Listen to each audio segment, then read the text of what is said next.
Is-servizz tal-probation u l-parole se jibda jkun offrut fil-Gżira Awċija. Ħabbar dan il-Ministru għall-Intern Karmela Qabela u dak ta' Għawdex Anton Refalo waqt żjara fl-uffiċċju l-ġdid tal-probation u l-parole. Il-Ministru Qabela spjega kif il-mod kif qed titħaddem is-sistema tal-parole jindika ċertu kawtela.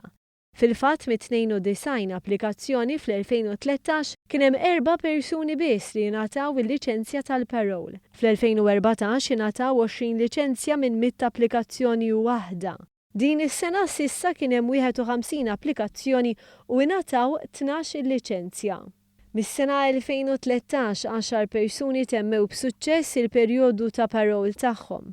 Id-direttur tal-uffiċċju f'Għawdex Mirjam Sevasta qalet kif l-uffiċċju l-ġdid se jtejjeb is-servizz li jingħata lill-klijenti. Dan għalina huwa ħaġa ġdida, però l-an tiegħu huwa li nkomplu ntejbu s-servizz ta' kwalità fejn jidħol il-klijent tagħna.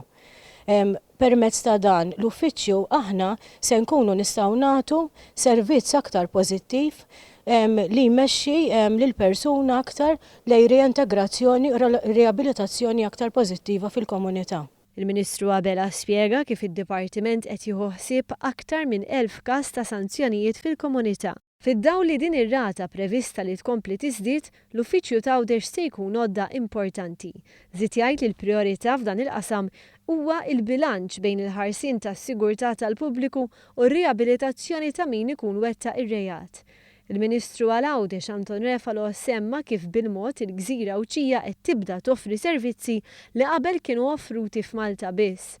Innota kif sentejn ta' din l-amministrazzjoni il-Gżira Awċija qed toffri iżjed servizzi li qed joffru xogħol f'Għawdex għall-Awċin.